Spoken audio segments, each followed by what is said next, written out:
Ömrünüz, cumanız mübarek olsun. Batı Şeria'ya ulaşmak üzere Filistin konvoyu bundan 20 gün önce Bosna Hersek'ten hareket etmişti. Yaklaşık 500 kişi 20 farklı ülkeden Müslümanı ve gayrimüslimi Filistin'de Batı Şeria'da yaşananlara ses çıkartmak için binlerce kilometre yol gitti ve Bosna Hersek'ten, Karadağ'dan, Arnavutluk'tan, Yunanistan'dan, ülkemizin birçok şehrinden geçti. Habur sınır kapısı sonrasında şu an İbrahim Halil kapısında Irak sınırında bekletiyorlar. Kardeşlerimiz tam 72 saattir 50 derece sıcağın altında Filistin'e ulaşmak için orada nöbet tutuyor. Kardeşlerimize ses olmak için buradan bir destek açıklaması yapacağız. Sizleri de bu açıklamaya katılmaya davet ediyoruz. Tekbir! Allahu Ekber! Tekbir! Allahu Ekber! Tekbir! Allahu Ekber!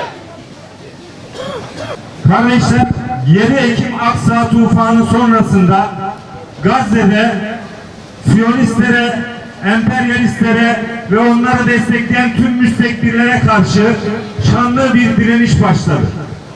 Neredeyse 3. yılını dolduracak olan bu direnişte Gazze'deki kardeşlerimiz teslim olmadı. Onlar için dünyanın vicdan sahipleri ayaklandı. Denizlerden, karayolundan Gazze'ye ulaşmak, ablukaları kırmak için sumutlar düzenledi, seferler düzenledi. Ancak geçen bu süreçte Batı Şeria'da da yaşayan Filistinli kardeşlerimiz yerleşim yerleriyle, evlerinden edilmeleriyle, Aksa'mızın ibadete kapatılmasıyla Siyonist zulmün bir parçası oldular. Onlar da orada ezildiler, evlerinden sürüldüler, hapsedildiler ve katledildiler. Dünyanın 20 farklı ülkesinden Batı Şeria'ya, Mescid-i Aksa'ya dikkat çekmek için yola çıkan kardeşlerimiz 20 gündür yollarda. Onlarca farklı ülkeden Bosna Hersek'e toplandılar, yola düştüler. Ülkemizin birçok şehrini geçtiler ve şu an Irak sınır kapısına geldiler. Irak'a geçip, Ürdün'e geçip Filistin'e ulaşacaklardı. Oradaki kardeşlerimizle kucaklaşacaklardı ve halen bu nöbetlerine engellenmiş olmalarına rağmen devam ediyorlar. Kardeşlerimizin çağrısı 81 ilde onlara destek olmaktı. Bugün bizler de Ankara'dan onların sınır kapısındaki nöbetine Ankara Filistin Dayanışma Platformu olarak konvoyun yolunu açın diyerek bir ses olacağız. Programımızın açılış konuşmasını Ankara Filistin Dayanışma Platformumuzun dönem sözcüsü Alparslan Aylar yapacak. Alparslan hocam buyurun. Ankara'dan Gazze'ye direnişe bin selam. Ankara'dan Gazze'ye direnişe bin selam. Ankara'dan Gazze'ye direnişe bin selam. Biz Filistin'i terk ettiğimiz günden beri yaklaşık bir asırdır Filistin Siyonizm işgaline direniyor. İsrail kurulduğu günden bugüne uyguladığı sistematik terör ve yayılma politikasıyla adeta ülkeyi kan gölüne çevirmiş durumda. Filistin halkı tüm imkanlarıyla direniyor. Hamas girdiği seçimleri kazandığında uluslararası sistem bu seçimleri tanımadı. Oysa Afganistan'a demokrasi götürmek adına 1 milyon Müslüman katlettiler. Fakat bu hakikati Filistin'de unuttular. Filistin her gün birer birer ölüyordu. Filistin halkı her gün ölmektense bir gün ölmeyi yeğledi. Büyük bir direnişe imza attı. Fakat İsrail savaşın bile bir hukuku olduğunu unuttu. Bütün Gazze yerle bir edildi. Kadınlar ve çocuklar da dahil olmak üzere 100.000'e yakın şehit verdik. Ve tüm dünya, uluslararası sistem sadece seyretti. Yetersiz kaldı. İsrail! Katil! ABD! Katil! İsrail! Katil! ABD! Katil! İsrail! Katil! Birleşmiş Milletler Güvenlik Konseyi'ndeki veto yetkisi olan beşli çete sebebiyle uluslararası sistem kilitlendi. Böyle bir atmosferde dünya halkları ayağa kalktı. Tüm dünyada daha önce olmayan eylemler gerçekleştirildi. İsrail tarihinde hiç olmadığı kadar yalnız kaldı. Bu manada, bu anlamda Akdeniz'den yola çıkan, farklı zamanlarda ve defalarca Filistin'deki, Gazze'deki ablukayı kırmak adına Akdeniz'den yola çıkan bütün çabalar engellendi.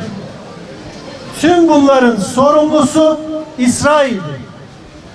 İsrail Akdeniz korsanı olduğunu ispatladı. Yine bu anlamda sivil aktivizm dünyada öyle ses getirdi ki bu aktivizmi esas alan Filistin konvoyu Bosna Hersek'ten yola çıktı. Ülkemizden birçok şehirde karşılandı, ağırlandı, misafir edildi. Geçen hafta Ankara'da misafir ettiğimiz bu kardeşlerimiz sınır kapımızı geçti. İbrahim Halil sınır kapısında şu an bekletiliyor. Evet, Irak hükümeti bu kardeşlerimizin önünü açmalıdır. Ancak Akdeniz korsanı kimse, aslında bu filoyu engelleyen odur. Terörist İsrail! Terörist İsrail! Terörist İsrail! Terörist İsrail! Terörist İsrail! Terörist İsrail! Tüm savaş hukukunu hiçe sayarak Gazze'yi abluka altına alan, 100.000'e yakın sivil insanı katleden İsrail bu engellemenin birinci elden sorumlusudur. Ankara Filistin Dayanışma Platformu olarak toplumun bütün kesimlerinin Filistin davası ekseninde, etrafında birleşmesi için çaba sarf ettik. Filistin davası siyasete konu edilebilecek, politikaya konu edilebilecek bir dava değildir. Evet, Irak hükümeti Filistin konvoyuna yol vermelidir. Fakat asıl suçlu İsrail'dir. Bu gerçeği asla ve asla unutmayalım. Katılımlarınız için hepinize teşekkür ediyorum. Denizden özgür Filistin! Denizden özgür Filistin! Denizden özgür Filistin! Katılımlarınız için her birinize ayrı ayrı teşekkür ediyoruz. Anadolu Filistin davasının yanında olmuştur ve olacaktır. Mescid-i Aksa onurumuzdur. Mescid-i Aksa onurumuzdur. Evet kardeşler, Filistin konvoyu toplanan siz değerli Ankaralılara seslenecek. Şimdi mikrofonu Alparslan Aslan'a uzatıyoruz. Alparslan hocam buyurun. Bismillahirrahmanirrahim. Kıymetli Ankaralı kardeşlerim, hepinizi Allah'ın selamıyla selamlıyorum. Bize vermiş olduğunuz desteğinizden dolayı da çok teşekkür ediyoruz. İnşallah bu desteğinizle biz sizden aldığımız bu cesaretle, bu moral ve motivasyonla inşallah yolumuza devam etmeye kararlıyız. Burada bir sabır imtihanı veriyoruz. Karşımızdakiler de yıldırma imtihanı veriyorlar. Kazanan taraf biz olacağız inşallah. 72 saat akşamleyin de olmak üzere inşallah. 72 saat sonra burada arkadaşlarımızla genel bir istişare yapacağız. İstişare sonucunda hangi eylem kararları alacağımızı, hangi tedbirleri alacağımıza karar vereceğiz. Bu noktada alacağımız karar ne çıkarsa sizlerin de bize destek vermeniz konusunda istirham ediyoruz. Burada sıcağın altında yaklaşık 55 derece asfaltın yüzümüzü alevin vurduğu bir ortamda beklemeye, sabretmeye çalışıyoruz. Özellikle kadınlarımız çok zorlanıyorlar. Ama öyle bir sabır ve metanet içerisindeler ki ne tür bir görev istediklerini hepsi farkında. Ama yine de içimizde zorlanan, geri dönmek isteyenler olacaktır. Ama genel atmosfer elhamdülillah direnme ve sabretme noktasında. Dün akşam Sınıra doğru arkadaşlarımızla bir yürüyüş yaptık, bir protesto yaptık. Karşı taraf bu noktada bir tedirginlik hissetti. Ama biz bu çalışmalarımızı, bu protestolarımızı tedrici olarak yükseltmeyi düşünüyoruz.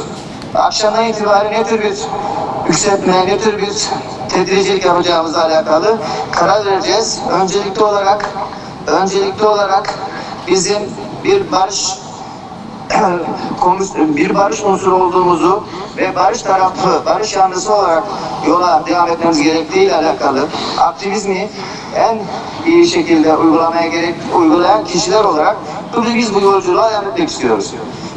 Ve bundan da vazgeçmeye niyetimiz yok. İnşallah barışçıl yöntemlerle biz amacımıza ulaşacağımızı düşünüyoruz. An itibariyle İsrail'de, Batı Şeria'da baskıların zulmün azaldığına dair bilgiler geliyor. Bu da bizim için bir kazanç ama yine de bu bizim için yeterli değil. İnşallah en zirve haliyle, en son haliyle ne yapabiliyorsak buna teveccüh edeceğiz, buna ulaşacağız ve dualarımız inşallah zafere ulaşmaya niyetliyiz. Bundan vazgeçmeyi düşünmüyoruz. Allah'a emanet olunuz. Selamünaleyküm. Tekbir! Allahu Ekber! Tekbir! Allahu Ekber! Tekbir! Allahu Ekber! Ankara'dan Habur'a direnişe bir selam. Ankara'dan Habur'a direnişe bir selam. Ankara'dan Habur'a direnişe bir selam.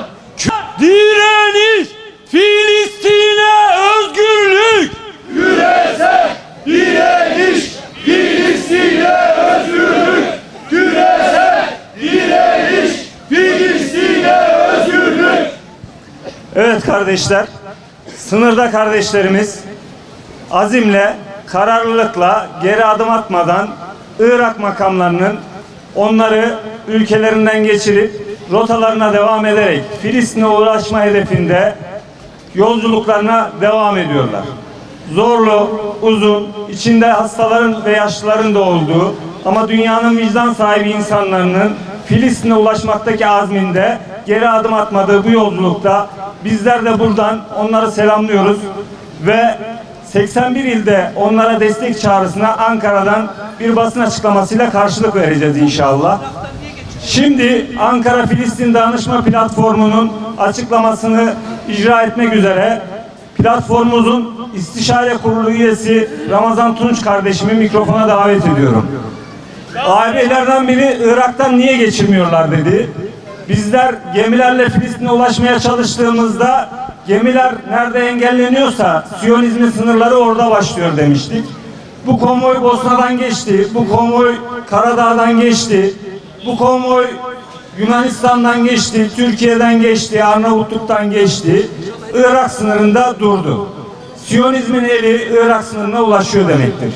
Gemilerle yolculuk yaptığımızda gemilerimiz Akdeniz'de müdahaleye uğruyordu. Kıbrıs açıklarında.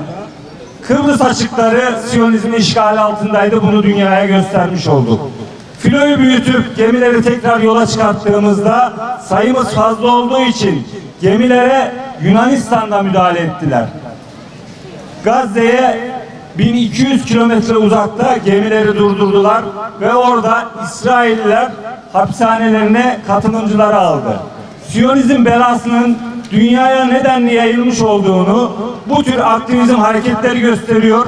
Aslında Siyonizmin sadece Gazze'yi değil, sadece Filistin'i değil, dünya üzerinde birçok ülkeyi, bölgeyi, işbirlikçilerini işgal ettiğini de sivil bir avuç topluluğun yaptığı bu eylemler gösteriyor.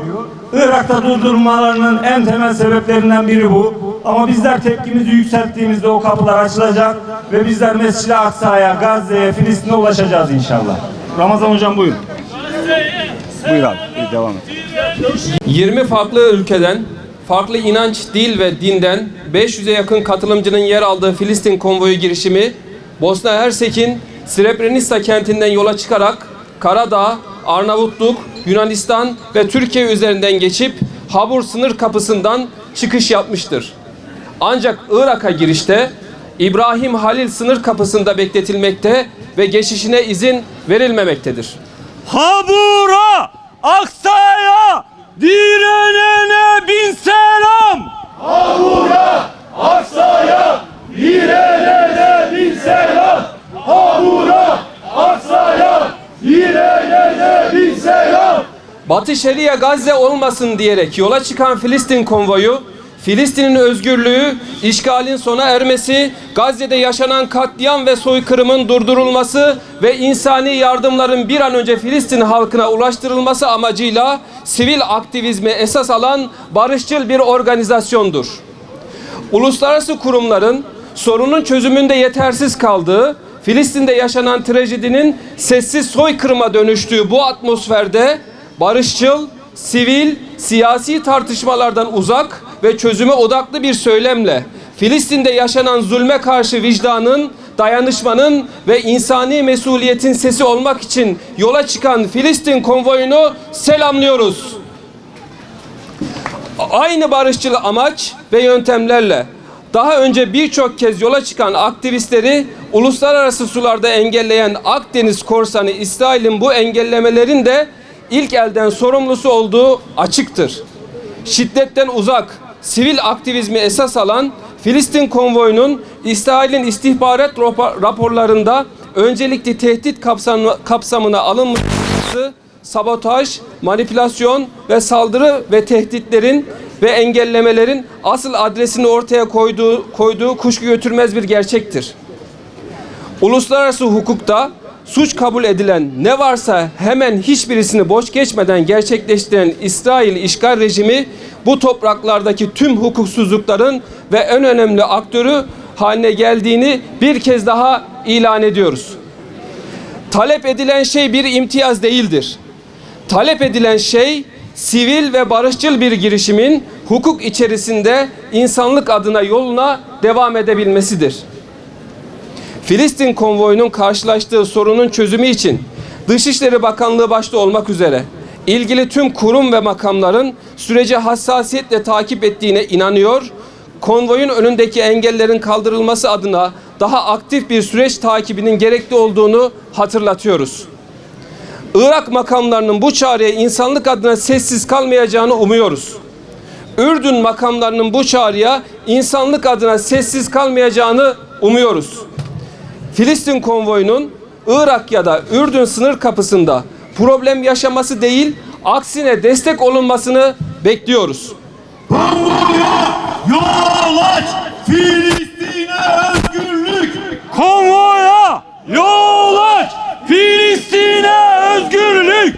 Konvoya yol aç, Filistin'e özgürlük. Filistin halkının özgürlüğü, onuru ve yaşam hakkı için dünyanın farklı bölgelerinden insanların bir araya gelerek ortaya koyduğu bu dayanışmayı değerli buluyoruz.